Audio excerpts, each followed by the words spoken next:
آج پڑھا لکھا طبقہ اور مولوی طبقہ ہے یا جو بھی فاضل ہے وہ اپنے مزاج کو دیکھ لے، اور گاؤں دیہات میں انگوٹھا چھاپ ان خواتین کے مزاج کو دیکھ لے، تمہیں خود پر پتہ چل جائے کہ تم کدھر کھڑے اور وہ کہاں کھڑے۔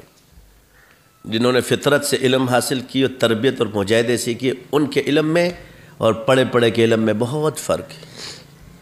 وہ ایک خاتون ہوتی ہے پورے خاندان کو پالتی ہے، سب کی خدمت کرتی ہے، دل سے کرتی ہے، کیونکہ وہ انگوٹھا چھاپ ہے نا تمہارے نزدیک، مگر وہ اللہ کی نعمت پر شکر کرتی ہے اور تکلیف پر صبر کرتی ہے، دوسرے کو غموں کو سہتی ہے۔ اور تو پڑھا لکھا جب جاتا ہے کسی گھر میں اور دوسرا تو وہاں فساد پیدا کر دیتا ہے، حقوق کی پاسداری، عورتوں کے حقوق، مردوں کے حقوق، لڑائیاں شروع، گھر نہیں دنگل بن جاتا ہے۔ کل ایک خاتون جاتی تھی، جب شادی ہوتی تھی سارے خاندان کو رکھتی تھی، آج گھر گھر بکھرا ہوا ہے، چاہتے نہیں ہیں لڑائیاں شروع۔ ہم بھی روزانہ جنگ میں ہوتے ہیں تو ہم بڑے ہو جاتے ہیں کہ چلو تم انصاف نہیں کر سکتے۔ میں نے کہا بھائی ہم انصاف کرنے والے نہیں، کام کرنے والے، آرام سے بیٹھو۔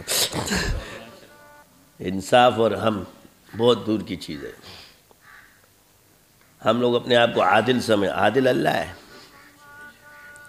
ہم جتنی بھی نیکی کر رہے ہو شکر ادا کرو، دوسروں کے عیب دیکھو گے توبہ۔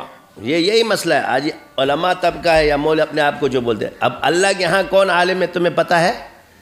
یہ تو تم بولتے ہو، نہ میں کہہ سکتا ہوں نہ یہ کہہ سکتا، مجھے تو اللہ نے دیا، تجھے پتہ ہے؟ تو تجھے تو ابو جہل بھی خواب میں نظر نہیں آ رہا، تو سب خواب کے وجہ تو کم دلیل ہوئے چیزیں مولا ہے میں تادبیہ خود سے کھولی جی۔ لوگوں کی تمنا ہے مجھے، تو اب جو حضور کو تصور کر رہا ہے تو وہ مومن اور یہ ابو جہل کو تصور کر رہا ہے۔ ہمارے یہاں ایک جاہل آدمی ہوتا تھا، یہ ادھر عرب میں انہوں نے پتہ نہیں سعودیہ کو ایک بنا لیا، 10 سال سعودیہ پہ گزار گئے، تو کیا ہوا؟ اس نے تو 10 سال گزاری ہے، اس سے کیا ہوتا ہے؟ یہ ڈرامے بازیاں چھوڑو، علاقے کی نہیں ہوتی، دین پہ چلنا اصل ہے۔